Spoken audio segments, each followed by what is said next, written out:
Hello tout le monde, j'espère que vous allez bien. Donc, on se retrouve aujourd'hui dans une vidéo favori. Donc, je vais vous présenter mes favoris de ces derniers temps. Je vous avoue que j'essaie de filmer une vidéo favori depuis fin janvier et à chaque fois, il y a un problème. Soit la vidéo ne me plaît pas, soit il y a quelque chose qui n'allait pas dans l'image. Enfin, il y a toujours quelque chose qui fait qu'au final, j'ai enlevé certains produits, non pas parce que je les aimais pas, mais parce que ils ont fait que se rajouter. Donc, du coup, ça fait trop. Et j'aime beaucoup parler des produits, mais pendant 2 heures, c'est juste pas possible. Donc là, j'ai vraiment réduit au minimum. J'ai vraiment réduit aux produits que j'ai vraiment beaucoup aimé. On va dire ces 2-3 derniers mois, parce que du coup, ça fait vraiment un moment que j'essaie de vous filmer ça. Enfin bref, j'arrête de blablater et on commence la vidéo tout de suite. Je vais commencer par les soins. Et en premier, j'ai bon, c'est ridicule, c'est un testeur en fait. Donc c'est le Clarins SOS Confort. Donc c'est un masque baume nourrissant au beurre de mangue sauvage. Et donc bah oui, l'échantillon m'avait été offert et je l'ai testé. J'ai pu le faire 3 fois, bien qu'il soit minuscule. J'ai pu le faire 3 fois et franchement, j'ai vraiment beaucoup aimé. Et je pense que c'est un produit que j'achèterai dès qu'on sera plus en confinement et qu'il y aura un peu de... Voilà. Je vais pas dire m'a sauvé la peau, mais genre je l'ai vraiment vu travailler quoi. Genre j'ai eu beaucoup de patchs. Donc, vu que j'ai la peau sèche, il m'arrive d'avoir des plaques en fait, genre des squames en fait, j'ai la peau qui pèle, etc.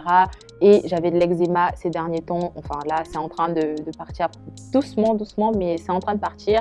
Mais ça m'a vraiment beaucoup aidé dans les jours où je sentais vraiment que ma peau avait besoin d'hydratation, avait vraiment besoin, même pas d'hydratation, mais avait besoin en fait d'une couche en fait pour la réparer limite. Et ce truc-là m'a vraiment beaucoup aidé. Donc voilà, je voulais vraiment le mentionner dans mes favoris, même si j'avais que la version testeur. En deuxième, j'ai le Wishful de chez Huda Beauty. Qu'est-ce que je raconte? Donc j'ai le Yo Glow de chez Wishful. Voilà, donc c'est Wishful par Huda.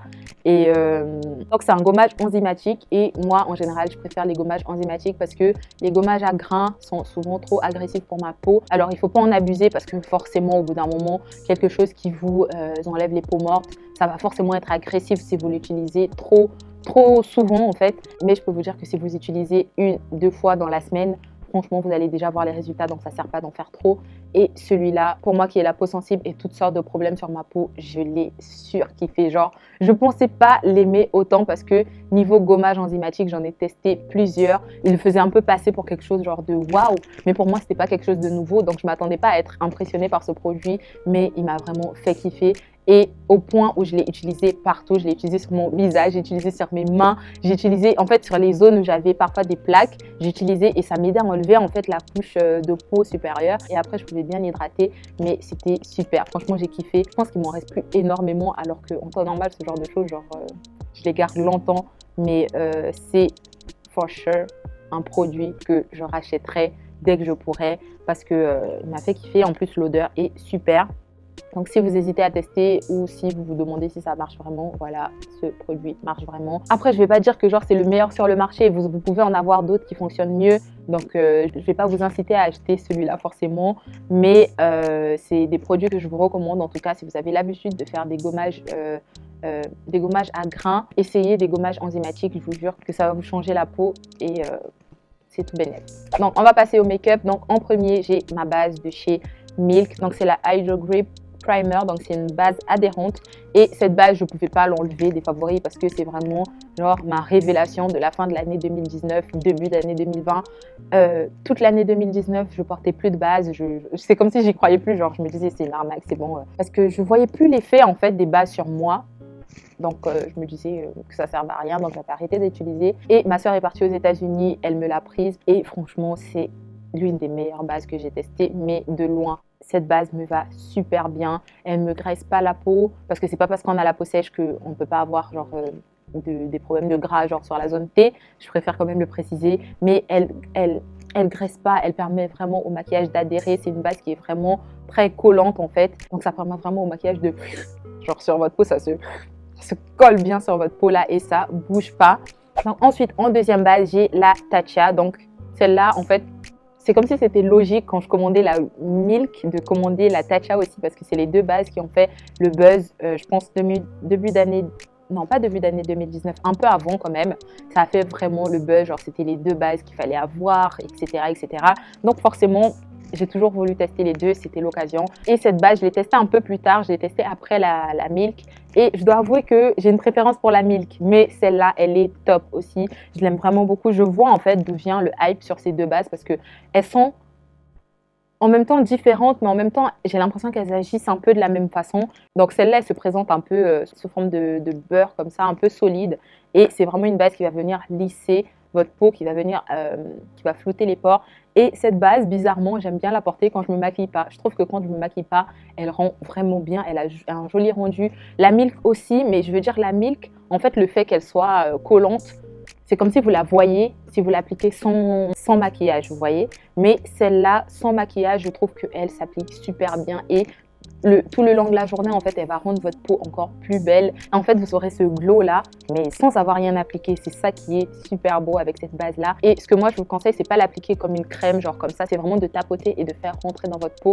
Pareil pour la Milk, d'ailleurs, c'est vraiment tapoter, c'est beaucoup mieux. Ça vous donnera un rendu beaucoup plus homogène, beaucoup plus flou. Enfin, voilà.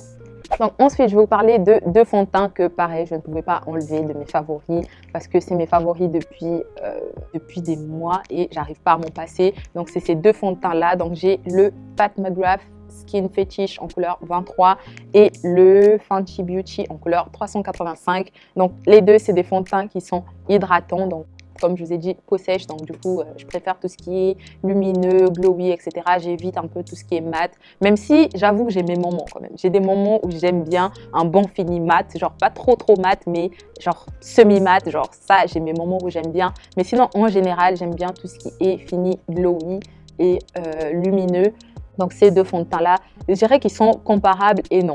Chez Fenty, il a une texture un peu plus épaisse, légèrement plus épaisse, mais il a quand même ce fini glowy et il a plus de couvrance, alors que celui-là, donc il a pareil ce fini glowy, ce fini vraiment lumineux, limite ce fini peau nue en fait, parce que si vous l'appliquez vraiment en couche légère, on a vraiment l'impression que vous n'avez rien appliqué, mais si vous appliquez, on va dire 2 couches, là vous avez quand même un fini qui camoufle quand même assez bien et qui est super lumineux, qui est super joli, mais il est beaucoup plus léger que le Fenty et beaucoup moins couvrant quand même, je dirais. Et du coup, il est beaucoup plus liquide aussi. Bon, je dirais que c'est quand même celui-là mon préféré parce que j'ai quelque chose avec lui, genre voilà. Celui-là est super beau, mais j'ai eu un coup de cœur, on va dire, pour celui-là dès que je l'ai essayé la première fois. Donc, on va dire que des deux, je pars plus sur celui-là. Ouais. Ensuite, deux poudres aussi que j'ai découvert il n'y a pas si longtemps que ça.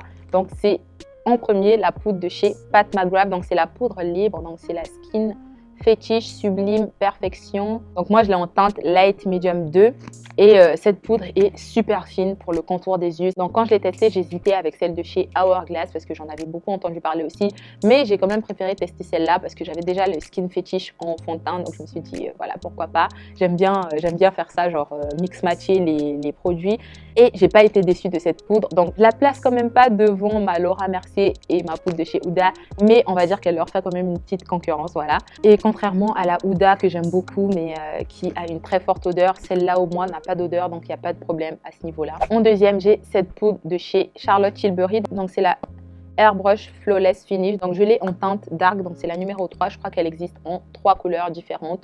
Donc elle se présente comme ça. C'est pas vraiment une poudre qui va être colorée, c'est pas vraiment une poudre qui va venir rajouter de la couvrance.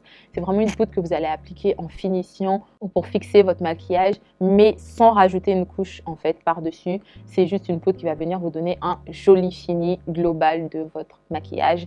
J'avoue qu'elle matifie un peu aussi, donc du coup je l'applique vraiment en couche légère, mais elle matifie pas au point genre de vous donner une peau genre super sèche ou rugueuse. J'ai ma voix qui commence à être cassée, genre je force. Ensuite, je voulais absolument vous mentionner ce mascara, donc c'est le Monsieur Big de chez Lancôme. Je suis à bout de souffle.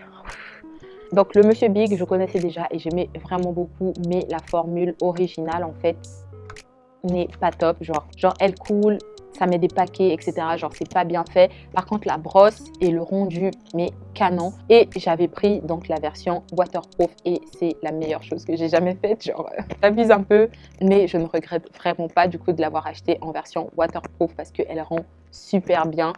Je dis ça comme si c'était un fond de teint. Ça allonge vraiment vos cils. Ça vous donne vraiment du volume. Genre vraiment du volume. Limite, on dirait que vous avez des faux cils. Sans mettre de paquet, ça coule pas. Bon, forcément, c'est waterproof. Mais c'est vraiment une bonne formule pour le coup par rapport à la classique. Donc ensuite, je voulais aussi mentionner ces faux cils de chez Primark. Donc c'est les 3D Allure Je sais pas s'il y a un nom particulier ou si c'est juste 3D Allure. Bref, donc c'est des fossiles de chez Primark qui m'ont coûté 3 euros. Donc si vous voulez la petite histoire, je suis pas très fossile, genre j'arrive pas déjà à les appliquer et à chaque fois ça me dérange, enfin voilà. Mais quand même, il faut changer un peu, sortir de sa zone de confort. Donc du coup, je m'étais dit que j'allais apprendre à les mettre, que j'allais en mettre un peu plus, peut-être pas dans la vie de tous les jours, mais genre quand j'ai vraiment envie, j'en mets, etc., des naturels et tout. Et donc quand je suis allée chez Primark, j'ai vu celle-là et je les ai prises parce que je trouvais qu'elle faisait assez naturelle.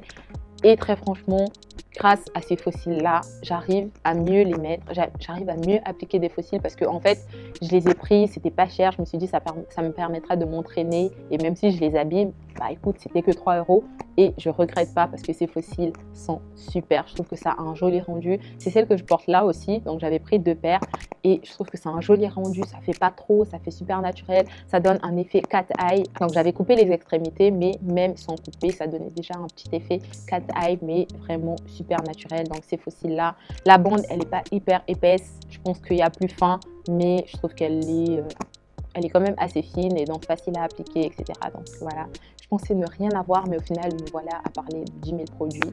Donc ensuite j'ai ce rouge à lèvres de chez Fenty Beauty, donc c'est le Stona Lip Paint en couleur Unbutton. Donc cette couleur, ça fait longtemps que je l'ai. Je vais pas mentir, ça fait longtemps que je l'ai, mais j'ai commencé à le porter il y a peut-être 1 ou 2 mois. Me demandez même pas pourquoi. Je pense que la couleur au départ me faisait vraiment peur parce qu'elle est quand même assez claire, mais elle est canon. Genre sur les peaux noires, franchement, elle est canon. Genre surtout si vous faites un contour avec un crayon marron, c'est juste canon. En fait, il a un sous-ton pêche qui du coup va bien, super bien aux peaux noires. Donc je précise surtout pour les peaux noires parce que c'est une couleur qui peut faire peur quand on voit ça comme ça. Mais si vous le travaillez bien, genre avec un contour et tout, c'est vraiment une couleur magnifique, un nude pêche magnifique. Et donc forcément, pour aller avec, j'ai ce crayon de chez NYX. Donc c'est le Cold Brew. Je cherchais un crayon en fait marron qui allait avoir un sous-ton pas froid, mais genre entre le chaud et le froid. Et je trouve que ça, c'est une alternative parfaite parce qu'avant, quand je portais le Unbutton, je faisais mon contour avec le Stona en couleur Unveil, je crois. Et c'était très joli aussi, mais je préférais un crayon, voilà, parce que ça me faisait trop de travail. Et avec celui-là, je trouve que c'est parfait. C'est vraiment une belle couleur. J'aime vraiment beaucoup cette couleur. C'est vraiment entre le chaud et le froid, je trouve. Bon, à la caméra, ça ressort un peu plus chaud, mais je trouve que c'est vraiment entre les deux et ça ressort vraiment bien sur ma couleur de peau. C'est le marron passe-partout, quoi. Donc, j'ai failli oublier ce crayon. Donc, c'est le crayon à sourcils précision de chez NYX que j'utilise depuis vraiment pas longtemps mais que je kiffe vraiment.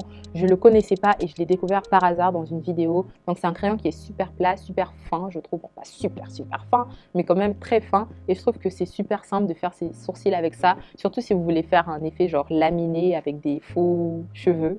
Voilà, je trouve que c'est vraiment très pratique. Donc si vous avez du mal, essayez avec ce crayon. Je vous jure que ça rend la tâche vraiment plus facile. Moi, je l'ai pris en couleur espresso, mais il y a vraiment une variété de couleurs quand même chez NYX en termes de crayon à sourcils. Donc voilà, si vous ne connaissiez pas. Donc ensuite, je vais me dépêcher. Je voulais vous présenter cette éponge, bien qu'elle soit sale, je suis désolée. Donc c'est une éponge de chez Juno & Co. Donc c'est une éponge basique parce que Juno & Co, ils sont un peu connus pour leur éponge microfibre que d'ailleurs je testerai dans une vidéo différente. Mais celle-là, c'est un peu une éponge classique, on va dire. Donc je l'ai utilisée aujourd'hui. Je suis désolée, elle est vraiment sale. J'aurais pu la laver avant, mais bon, flemme.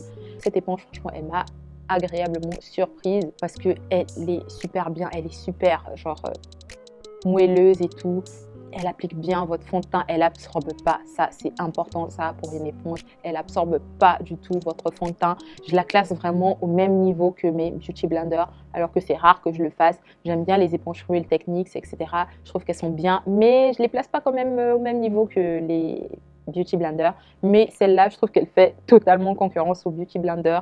Elle a quelque chose, je sais pas, elle a quelque chose. Et sèche, je trouve qu'elle a même un meilleur rendu que les Beauty Blender. Donc franchement, en plus pour le prix, celle-là, elle coûte 5 euros. Alors que bon, les Beauty Blender, on connaît tout le prix, hein, mais elle coûte 5 euros. Voilà. J'ai acheté sur le site Beauty Bay, je vous mettrai le lien en barre d'infos. Ensuite, j'ai ces vitamines de chez L'Achille Beauty.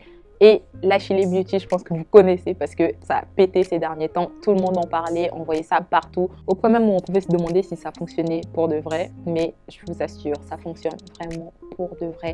Ça m'a vraiment impressionné. Au bout de 15 jours, je voyais déjà la différence. Je voyais déjà en fait que ça fonctionnait, que ce soit au niveau de mes cheveux. Mais ce qui m'a le plus impressionné, c'est au niveau de mes sourcils et mes cils. Genre, ça poussait de fou. Genre mes sourcils en limite. Je vais pas dire qu'avant j'avais pas de sourcils. J'avais déjà des sourcils assez longs quand même. Mais là, mon Dieu, mais comment ça a poussé. On dirait des faux canons. C'est super lent, touffu, etc. Et je sais que c'est à cause de ces vitamines-là parce que, enfin, on le sait quoi, voilà. Tu sais quand il y a quelque chose qui change par rapport à quelque chose. Surtout moi parce que je fais super attention, donc je sais en général. Ma sœur qui a testé les vitamines de chez Airfinity, je pense qu'elle pourra vous dire la même chose que franchement, ces vitamines-là sont super, qu'elles fonctionnent même mieux que les vitamines sous forme de gélules parce qu'en plus là, c'est des petits bonbons. Donc franchement, c'est agréable à manger en plus. Moi, genre, à chaque fois, c'est mon petit moment. Genre, je les garde dans la journée et quand j'ai envie d'un petit truc sucré, je prends mes vitamines et c'est un moment de plaisir. Ça sent même pas les vitamines parce qu'il y en a des vitamines que vous sentez, genre vous avez envie de vomir, mais vraiment, j'exagère pas. Et puis, rien que l'idée de prendre des grosses gélules comme ça, quoi, non mais c'est bon, genre ça te démotive. Je sais que j'en ai déjà pris des vitamines et je vous dis, peu importe le bénéfice des vitamines, au bout d'un moment, j'en pouvais plus. Je loupais des jours sans faire exprès, mais juste parce que ça donne pas envie, quoi. Et cela, c'est juste trop bon, mais c'est vraiment trop bon. Genre, c'est tout pour ces favoris. J'ai vraiment essayé de ne pas en mettre beaucoup, mais c'est vraiment des produits que je kiffe utiliser depuis quelques mois, donc que je tenais vraiment à partager avec vous. Donc, si c'est une vidéo qui vous a plu, n'hésitez pas à me laisser des commentaires, à me mettre des likes. Surtout avant de partir, n'oubliez pas de vous abonner, d'activer les notifications. Et donc, je vous dis à la prochaine vidéo. Je vous fais plein de bisous. Bye!